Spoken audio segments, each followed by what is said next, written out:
say no when you can't catch me. Ridley Scott is widely considered to be one of the great directors of his time. Personally, I wouldn't go that far. To me, he's a guy who's made a few good films, but his misses far outweigh his hits. It also doesn't help that my grandfather was one of the cops who investigated Frank Lucas and still refers to him as one of the most evil men he ever came across in the job, so he was not very happy with American Gangster. But whether you're talking about his good work like Alien, Blade Runner, or Body of Lies, his bad work like Legend, G.I. Jane, and Robin Hood, or even just the mediocre like Thelma and Louise, there's one film of his that never really seems to get mentioned anymore. His very first theatrical release, The Duellists. And there's a good reason why, as it's definitely a flawed film, but there is enough good stuff in it to at least warrant a rental, in my opinion. The film is based on a true story, though from what I can tell there were a ton of liberties taken. Keith Carradine plays our hero, Duellists, a soldier in Napoleon's army who is given the fateful assignment to bring in one of his comrades for wounding the son of an official. This man is Ferreux, played by Harvey Keitel.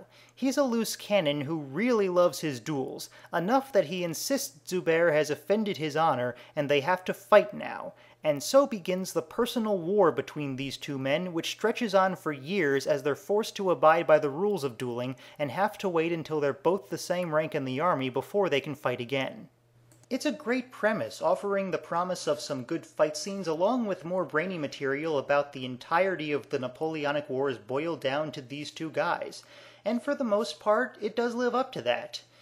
Ridley Scott is already showing great directing skill, creating a fully believable 17th century with many shots looking like moving versions of paintings from the era. On the negative side, the editing can be pretty sloppy. Just check out this sequence, which I swear I did not touch.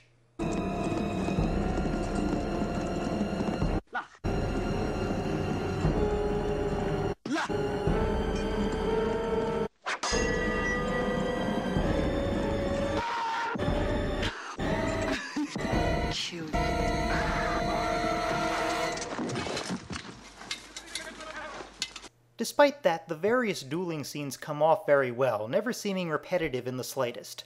Unfortunately, I can't say the same for the non-dueling scenes.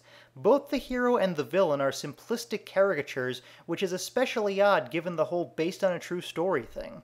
This is especially harmful when it comes to Ferreux, as his initial insistence that he and Duellists have to fight makes no sense at all, and his motivations never become any clearer. There are a couple scenes where he says that people like Duellists can't be trusted, but we never learn what he means by that, and he remains an inscrutable rageaholic right to the end.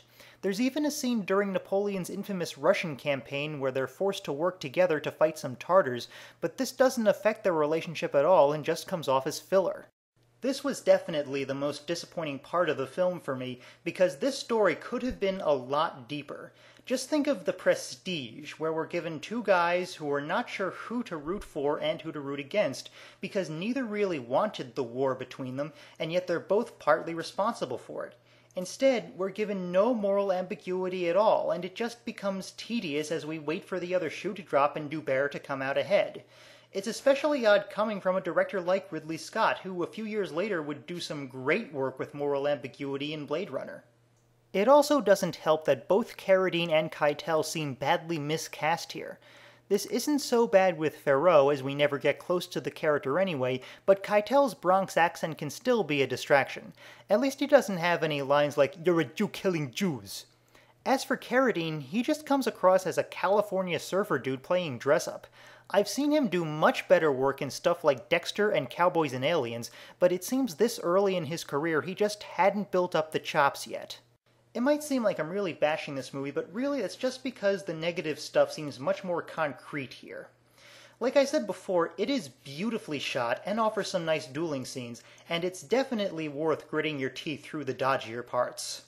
This movie might not be a forgotten classic, but it does deserve to be better remembered than it is.